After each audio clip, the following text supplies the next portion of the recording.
آج مسلم امہ کی حالت زار ہمارے سامنے ہے۔ دنیا بھر میں مسلمان آج بے بسی کا تماشا بنے بیٹھے ہیں۔ ہمارے تماشے اور بے بسی کی وجہ ہماری دین اسلام سے دوری ہے۔ وہ یہودی جو 2000 برس سے دنیا بھر میں بھٹک رہے تھے، ہماری دین سے دوری کی بدولت آج سے 76 برس قبل اپنا گھر اسرائیل بنانے میں کامیاب ہوئے۔ 1924 میں خلافت عثمانیہ کے زوال کے ساتھ امت کے زوال کا آغاز ہوا، جو آج 100 برس بیتنے کے باوجود جاری ہے۔ اسرائیل گریٹر اسرائیل پلان کی طرف بڑھ رہا ہے، جس کی پہلی نشانی آج ہمارے سامنے موجود ہے۔ غزہ میں فلسطینی عوام کی نسل کشی گریٹر اسرائیل پلان کی طرف پہلا قدم ہے، جو اب رکنے والا نہیں۔ احادیث کا مطالعہ کیا جائے تو ہم واضح الفاظ میں کہہ سکتے ہیں کہ بہت جلد اسرائیل مشرق وسطیٰ کے دیگر علاقوں کی طرف بھی پیش قدمی کرے گا، یا عرب حکمران مکمل طور پر صہیونیت کے سامنے سرنگوں ہو جائیں گے۔ خلافت کے زوال کو 1 صدی بیت چکی ہے، اور گزشتہ 1 صدی کے دوران عرب ممالک مکمل طور پر مغرب اور اسرائیل کی اجارہ داری میں بسیرا کر چکے ہیں۔ اسرائیل کے ساتھ تعلقات اور دوستی کو اپنی ترقی کا ضامن تصور کیا جا رہا ہے۔ کیا معلوم اسرائیل کے ساتھ دوستی اور یہود کی قربت ہی امت کے زوال کی بڑی وجوہات میں شامل ہے؟ اسرائیل کے قیام سے 1 سال قبل پاکستان کا قیام وجود میں آیا تھا، اور بانی پاکستان قائد اعظم محمد علی جناح نے اسرائیل کی پیدائش کو ناجائز قرار دیا تھا اور کہا تھا کہ پاکستان اسے کبھی تسلیم نہیں کرے گا۔ آج ہمارے اندر بھی فتنہ اٹھنے کی کوشش کرتا ہے، اور یہ فتنہ ہمیں اسرائیل کے قریب ہونے کی تلقین کرتا ہے، مگر افسوس یہ بھٹکے ہوئے لوگ ہیں۔ اسلام کا پرچم عربوں سے ترکوں کو منتقل ہوا، اور قیام پاکستان کے بعد امید کی جانے لگی تھی کہ امت کی فلاح اب پاکستان کے ہاتھوں ہی ہوگی۔ جس طرح شاعر مشرق علامہ اقبال نے فرمایا تھا، عطا مومن کو پھر درگاہ حق سے ہونے والا ہے، شکوہ ترکمانی ذہن ہندی نطق عربی۔ آج کا ہمارا یہی موضوع ہے۔ مہمانوں کا تعارف آپ سے کروا دوں۔ ہمیں اسلام آباد اسٹوڈیو میں جوائن کر رہے ہیں علامہ عرفان قادری صاحب، محتمم پرنسپل جامعہ عائشہ صدیقہ ضیاء القرآن راولپنڈی۔ بہت بہت شکریہ علامہ صاحب، آپ نے ہمیں جوائن کیا۔ جزاک اللہ۔ ہمارے ساتھ کراچی میں علامہ حافظ احمد یوسف صاحب موجود ہیں، ریسرچ اسکالر ہیں جامعہ کراچی کے۔ علامہ صاحب آپ کا بھی بہت شکریہ۔ اور لاہور سے ہمیں جوائن کر رہے ہیں ریناؤنڈ سیرت اسکالر اینڈ دانشور ڈاکٹر طارق شریف سعدہ صاحب۔ بہت شکریہ ڈاکٹر صاحب آپ کا بھی پروگرام میں تشریف آوری کے لیے۔ اگر ڈاکٹر صاحب آپ ہی سے میں آغاز کروں، یہ جو ہمارا آج کا موضوع ہے، قرآنی آیات کی روشنی میں ہمیں جگہ جگہ اللہ کے احکامات ملتے ہیں یہود و نصارہ کے حوالے سے۔ آج ہم دیکھتے ہیں انفارچونیٹلی کہ مسلمان جو ہے وہ مسلمان کی خوشی میں تو خوش نہیں ہو رہا، اور چاہے وہ انفرادی سطح پر دیکھ لیں، چاہے وہ ممالک اور اقوام کی سطح پر دیکھ لیں، لیکن ساتھ ہی ساتھ ہر ممکن وہ کوشش کر رہا ہے جس سے وہ صہیونیت کے قریب ہو سکے، مغربی طاقتوں کے قریب ہو سکے، ان کی آشیرواد حاصل کر سکے۔ تو قرآن تو کچھ اور کہہ رہا ہے، حکمران کچھ اور کرنے لگے ہوئے، وجہ کیا بنی؟ بسم ربی محمد کریم علیہ الصلوۃ والتسلیم۔ سب سے پہلے تو یادآوری کا شکریہ، اور میں یہ سمجھتا ہوں کہ اس ٹاپک پہ اس انداز سے کھل کر گفتگو کی جانے کا ایک موقع فراہم کرنا، اور ایک تھنک ٹینک کے طور پر لوگوں کی صحیح سمت میں فکری رہنمائی کرنا، یہ ایک بہت خیر پر مبنی عمل ہے، اور یقیناً ہمارے سامعین اور ناظرین جو ہیں وہ آج کی گفتگو سے اور اس عنوان پر ہمارے مباحثے کے نتیجے میں اپنی ذہن سازی کرنے میں ایک درجہ آگے بڑھ کر اس کو قبول کریں گے، اور یہ یقیناً ایک عالمگیر خیر کا ذریعہ اور وسیلہ بنے گا۔ اللہ آپ کے اور آپ کے چینل کی توفیقات میں ہران برکتیں عطا فرمائے۔ جیسا کہ آپ نے خود قرآن حکیم کی متعدد آیات سے ہم تک یہ بات پہنچائی کہ اللہ رب العزت کے علم میں ہے کہ آئندہ آنے والے زمانوں میں یہودی جو ہیں ان کا جو پوری دنیا کے اوپر غالب آنے کا ایک خواب ہے، جسے ہم عرف عام میں بہت سادہ زبان میں، ٹرمینالوجی کی زبان میں نیو ورلڈ آرڈر کہہ سکتے ہیں، اس کے ذیل میں ان کا ایک خواب ہے کہ وہ پوری دنیا کے اوپر اپنی حکومت قائم کریں۔ وہ سمجھتے ہیں کہ یہ دنیا اس وقت تک حقیقی جنت کا منظرنامہ نہیں پیش کرے گی جب تک نعوذ باللہ من ذالک خدا کے بیٹوں کا لایا ہوا نظام خدا کی زمین کے اوپر نافذ نہیں ہوگا۔ سو اس کے لیے وہ بہت سالوں سے اس کے اوپر محنت کرتے ہوئے آ رہے ہیں، اور انہوں نے اس کے اوپر بڑا آرگنائز طریقے سے ہوم ورک کیا۔ اللہ رب العزت کے علم میں تھا کہ سرکار دو عالم صلی اللہ علیہ وسلم سے لگ بھگ 1500 بعد کے زمانے کے لوگوں کو اس طرح کی یہودی جو سازشیں ہیں اور ان کا یہ جو خبث ہے وہ منظر پر آنا شروع ہو جائے گا، اور امت مسلمہ کو ان کی یہ جو ظاہری ترقی ہے، ان کا یہ جو ظاہری کمال ہے اور دنیا بھر کے اوپر جو معیشت پہ اور ان کا غلبہ ہے، سیاسی طور پر بھی، سفارتی طور پر بھی، انتظامی طور پر بھی، جس طرح انہوں نے پوری دنیا کو اپنے پنجے میں لے لیا ہے، تو ایک زمانہ ایسا آنا ہے جب لوگ ان کے ساتھ اپنے راہ و رسم کو بڑھانے کے حوالے سے، ان کے ساتھ اپنے تعلقات کو بہتر کرنے میں ہی اپنی ترقی، بلکہ ایک درجہ آگے جا کے اپنی بقا جو ہے اسے سمجھ رہے ہوں گے، اسے یقینی سمجھ پا رہے ہوں گے کہ شاید ان کے ساتھ تعلقات ٹھیک رہیں گے، ان کے ساتھ معاملات درست رہیں گے تو ہمارا اقتدار، ہمارا وجود جو ہے وہ قائم رہے گا۔ اللہ رب العزت کے کیونکہ حکمت کے اندر یہ چیز موجود تھی، اس لیے اللہ نے قرآن حکیم میں بہت واشگاف الفاظ میں آپ کے لیے، میرے لیے، ہمارے زمانے اور ہمارے بعد کے زمانوں کے لیے یہ رہنمائی عطا کی کہ یہ جن پر تم تکیہ کرنے جا رہے ہو، جن کی ظاہری شان و شوکت، جن کا ظاہری روب اور دبدبہ اور ظاہری معیشت کے اوپر ان کے جو اثرات ہیں اور ان کا غلبہ جو ہے تمہیں متاثر کرتا ہوا نظر آتا ہے، حقیقت میں یہ باقی دنیا میں کسی کے ساتھ جس طرح کا اچھے سے اچھا برتاؤ کریں، لیکن تمہیں ایک بات اللہ کی طرف سے نصیحت کی جاتی ہے کہ ان کی طرف سے تم تک خیر پہنچنے کے امکانات موجود نہیں ہیں۔ آپ یہ دیکھیں اللہ رب العزت نے نا اس کے اندر بڑا ایک خوبصورت لفظ استعمال کیا ہے ولیت کا، یعنی جس کا مطلب دوست ہونا ہوتا ہے، یعنی ولی جو ہے وہ عربی میں ایسے دوست کے لیے کہا جاتا ہے جس پر آپ آنکھیں بند کر کے بھروسہ کر سکتے ہیں۔ گویا میں اس آیت کریمہ جو ہے سورہ المائدہ کی آیت کریمہ سے یہ مجھ تک یہ خیر پہنچا کہ اللہ رب العزت مجھے خبردار کر رہے ہیں کہ کبھی تم نے ان کے ظاہری طور پر حسن سلوک کی بنیاد پر، کبھی ان کے حوالے سے جو ان کی طرف سے کوئی تمہاری امداد کر دی جاتی ہے، تمہاری کسی مشکل وقت میں وقتی طور پہ ان کی طرف سے کوئی تھوڑی بہت تمہاری مدد کر دی جاتی ہے، تمہارے لیے کسی معاملے پر کسی دوسرے فریق کے خلاف کوئی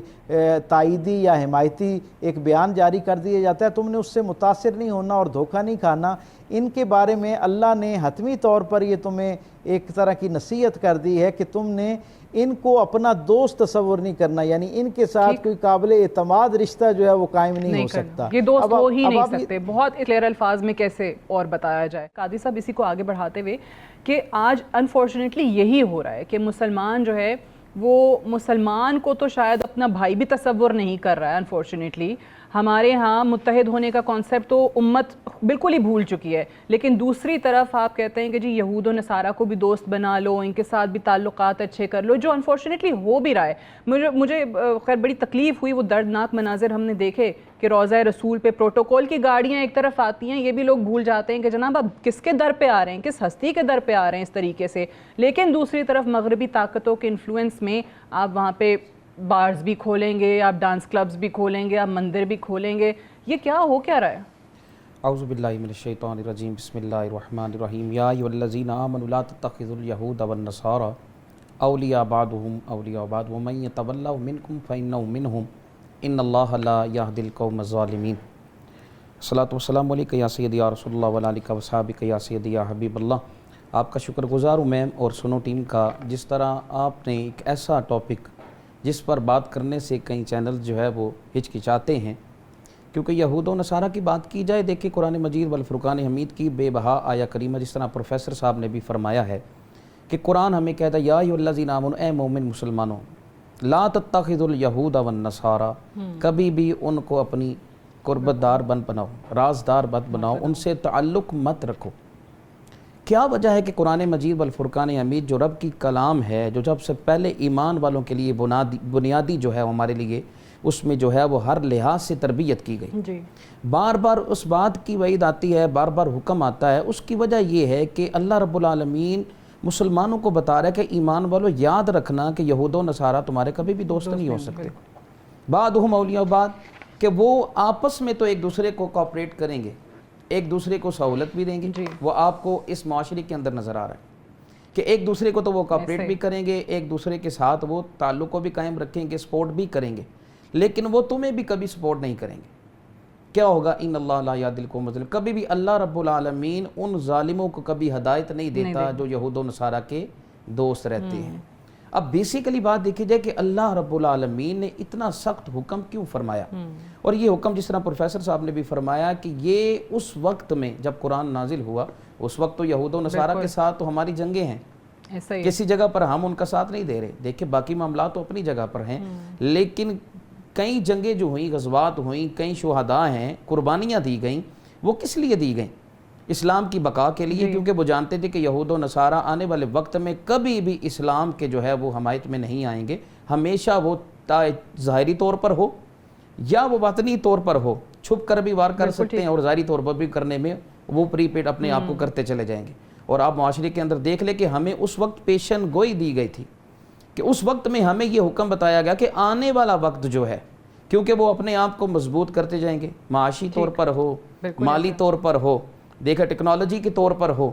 پھر ذہن سازی کی تھی، یعنی اٹیکس ان صورتوں میں ہو رہا ہے نا، اگر ڈائریکٹ آپ پہ جنگ نہیں بھی آ رہی ہے تو پھر باقی صورتوں میں آپ کو نظر آ رہا ہے۔ باقی صورتوں میں دیکھیں، صرف جو ہے وہ اٹیک کرنا اس کو نہیں کہتے کہ صرف یہ ہے کہ وہ ایک میزائل چھوڑ دیا جائے، انہوں نے جو ہے وہ ہمارے معاشرے کی ذہن سازی کرنا شروع کر دی۔ علامہ یوسف صاحب، اسی کو آگے بڑھاتے ہوئے، ایک تو ہم انڈائریکٹ اٹیکس کی جو ہم نے بات کی نا، اس میں سب سے بڑا جس چنگل میں ہم پھنسے ہوئے ہیں وہ تو ہم عالمی مالیاتی اداروں کے ہاتھوں پھنسے ہوئے ہیں کہ جی گھر میں کھانے کو پیسے نہیں ہیں، آپ 4 سکوں کی خاطر جو ہے ان کی ہر بات ماننے کو تیار ہیں۔ لیکن اس کا ایک اور ایسپیکٹ بھی ہے، وہ ممالک جو کہ نہیں ہیں محتاج ان کے، سعودی عرب دیکھ لیں، متحدہ عرب امارات دیکھ لیں، تمام وسائل سے اللہ نے ان کو نوازا ہے، وہ ممالک بھی انہی کی روش پر چل پڑے ہیں۔ حتیٰ کہ ڈائریکٹ اٹیک بھی جہاں پہ ہوا، فلسطین میں کیا ہو رہا ہے 7 اکتوبر سے، لیکن وہاں پر خاموشی ہے، کوئی بولنے والا نہیں ہے، کیوں؟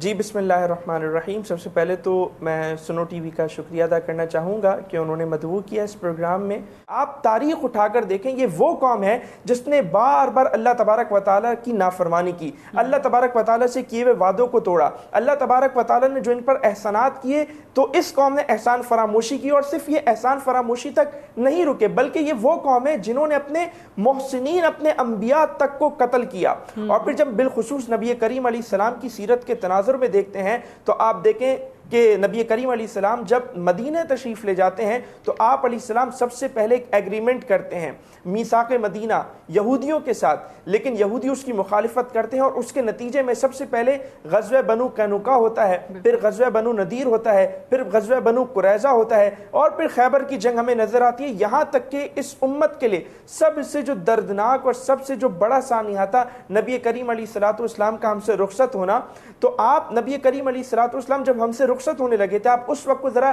امیجن کیجئے، تصور کیجئے کہ نبی کریم علیہ السلام مرض وصال میں ہیں اور آپ علیہ السلام یہ فرما رہے ہیں کہ خیبر میں یہودی عورت نے جو مجھے زہر دیا تھا، میں اس زہر کی تکلیف کو اب بھی محسوس کر رہا ہوں۔ یعنی یہ وہ قوم ہے جس نے ہمارے نبی علیہ السلام کو بھی قتل کرنے کی سازش کی۔ اچھا، ابھی جو بار بار ایک آیت پیش کی گئی، یا ایھا الذین آمنوا لا تتخذوا اليہود والنصارى اولیاء، میں تھوڑا سا چاہتا ہوں اس کا شان نزول پر بھی میں بات کر لوں تاکہ جو بات ہے وہ بالکل کلیئر ہو جائے، چونکہ جیسا آپ نے بتایا کہ نوجوان نسل یونیورسٹی کے اسٹوڈنٹس ہمارے سامنے موجود ہیں۔ تو دیکھیں نبی کریم علیہ السلام جب مدینہ تشریف لے گئے تو آپ نے ایک ایگریمنٹ کیا یہودیوں سے۔ یہودیوں کے اس وقت 3 قبیلے تھے وہاں پہ، غزوہ بنو قینقاع، بنو نذیر اور بنو قریظہ۔ سب نے ایک ایک کر کے معاہدے کو توڑا اور سب سے ایک ایک کر کے جنگ ہوئی۔ سب سے پہلے غزوہ بنو قینقاع نے جو ہے وہ معاہدے کو توڑا، اور ان سے معاہدہ کس طرح ٹوٹا کہ پہلے تو انہوں نے کچھ شرارتیں کی، اور نبی کریم علیہ السلام نے جب انہیں سمجھایا تو وہ سمجھے نہیں، بلکہ انہوں نے نبی کریم علیہ السلام کو جو ہے وہ بلکہ اگینسٹ آ گئے، آپ کے سامنے آ کے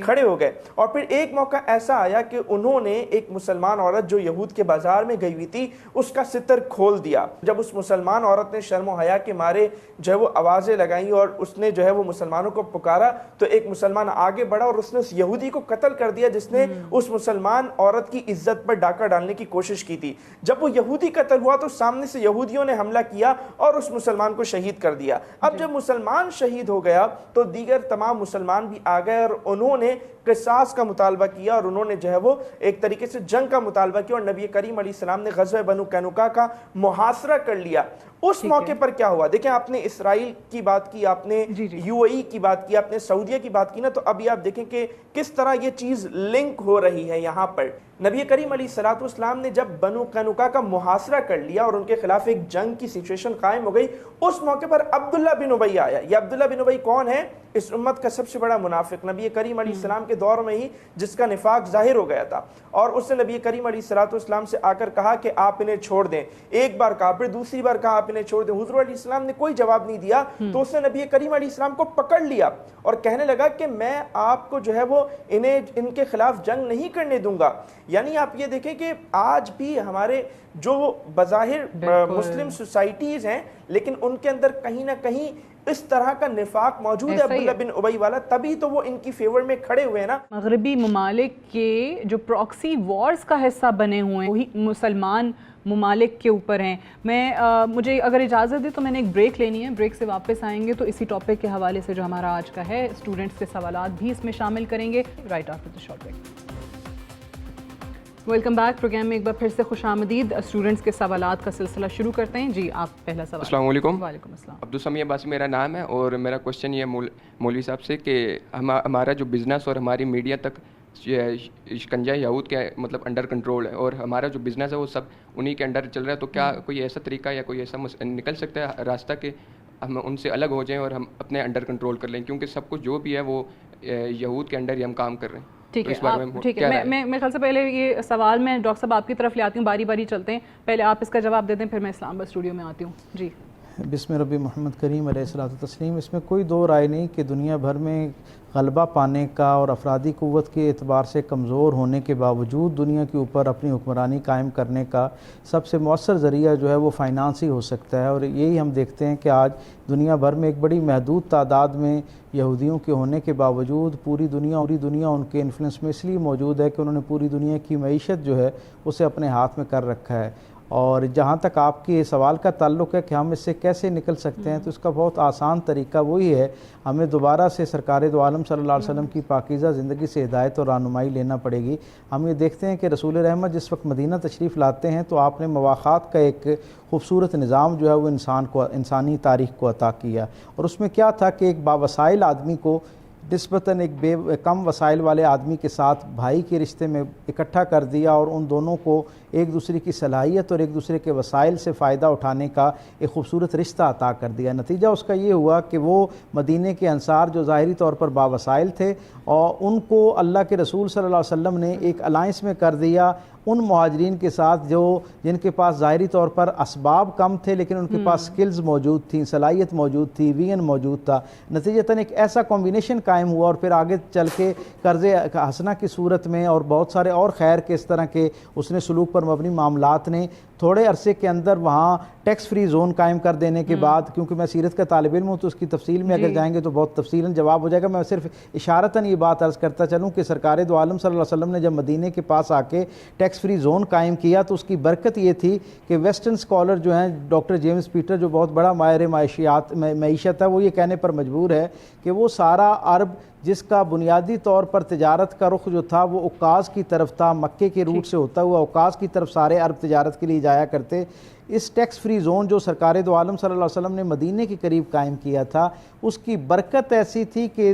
پورے عربوں کی ٹریڈ کا 28% یعنی 28% صرف 3.5 برس میں اس کا رخ جو ہے وہ عکاظ کی بجائے مدینہ المنورہ کی طرف ہونا شروع ہو گیا. تو میں سمجھتا ہوں کہ آج بھی مسلمانوں کو سرکار کے اس اسوہ سے روشنی لینی چاہیے, اور اس کا بہترین طریقہ یہی ہے کہ جو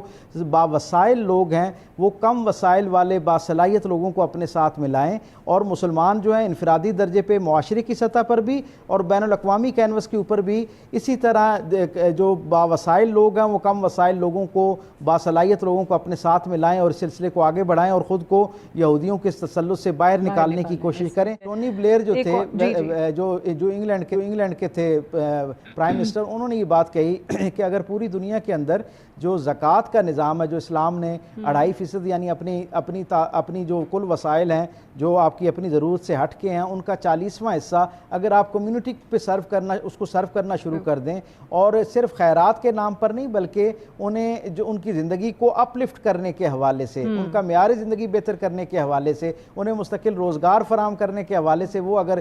آپ کے کل وسائل کا 40واں حصہ اس پر خرچ ہونا شروع ہو جائے تو میں یہ سمجھتا ہوں کہ اگلے رمضان کے آنے سے پہلے دنیا بھر کے سارے مسلمان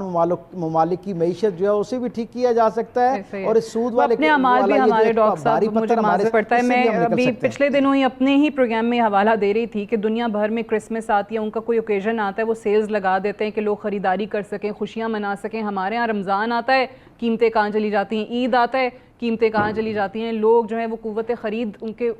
ہے ہی نہیں اتنی, کیا کریں گے. بہرحال ایک اور سوال لیتے ہیں. جی السلام علیکم, میرا نام بلال حسن ہے. میرا سوال یہ ہے کہ کیا امت مسلمہ کی زوال کی وجہ جو ہے سنیت کی قربت ہے, اور دوسرا علامہ صاحب نے کہا ہے کہ آج کل تو عورتوں کو بالکل تحفظ بھی نہیں دیا جا رہا نا. اگر کوئی ایسی نازیبا حرکت کرتا ہے تو اس کو ایسا ریلیف ملتا ہے کہ وہ اپنا آپ فخر محسوس کرتا ہے اور وہ اگلی بار بھی یہی سوچ رہا ہوتا ہے کہ دوبارہ ایسا ہو جائے گا. تو اس حوالے سے ذرا عدل کے نظام پہ چلے گئے, وہ سوال پہ چلے گئے. ہمارا جو واقعی انصاف کا نظام ہے وہ تو یہی ہے نا, طاقتور جو ہے وہ کچھ بھی کر لے وہ نکل جائے گا, غریب پکڑا جائے گا بیچارہ. جی بالکل, آپ نے جو سوال کیا ہے, دیکھیں اس کی قربت کی وجہ ہماری کچھ اپنی خامیاں ہیں. کوئی چاہ کر بھی جب تک آپ کے گھر کے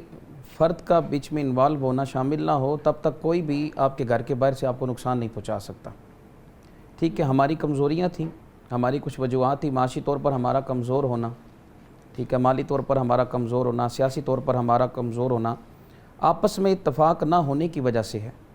جس طرح پروفیسر صاحب نے بھی فرمایا ہے کہ جس طرح ہم نے کیونکہ دین کو جب پیچھے چھوڑا اس کے بعد جو ہے یہ سائیڈ ایفیکٹ آنا شروع ہو گئے, کیونکہ یہود و نصارہ جو ہے وہ اپنے وقت کے ساتھ ایک متحرک ہو کر پری پلان کے ساتھ انہوں نے اپنے آپ کو ڈیولپ کیا. اور دیکھا جائے آپ جہاں تک ریسرچ کریں نا تو وہاں پر جو ہے وہ امریکہ ہو, برطانیہ ہو, کسی بھی ممالک کے اندر آپ دیکھیں تو ان کی جو چیزیں اپنائی ہوئی ہیں, ان کے جو قانون ہیں وہ اگر دیکھا جائے تو وہ قرآن سے ہی ثابت ہیں. جس طرح جو ہے وہ ایک فدیہ مقرر کر دیتے ہیں فیملی کے لیے, میڈیکل کا عام ہونا, فری ہونا, بچوں کے لیے جو ہے وہ اس کا خرچہ دینا, تو یہ کہاں سے ثابت ہے؟ یہ فدیہ جو تھا یہ حضور علیہ السلام کے دور کے بعد حضرت عمر فاروق کے دور سے شروع ہوا کہ جو ہے وہ گھروں کے اندر جو ہے وہ بچوں کے فدیے کو مقرر کر دیا جاتا تھا. لیکن افسوس کے ساتھ کہ ہم نے ان چیزوں کو چھوڑ کر, کیونکہ یہاں پر ہمارا جو ہے آپ بہتر جانتے ہیں کہ جو ہمارا اپر کلاس جو ہو ایک طبقہ ہے وہ کبھی بھی نہیں چاہتا کہ مڈل کلاس جو طبقہ ہے وہ اوپر آ سکے, انہیں شعور آ سکے. وہ ہمیشہ شعور سے اور تعلیم سے جو ہے وہ ہمیں محروم رکھنا چاہتے ہیں. اس کی کیونکہ ایک پوری ایک لابی ہے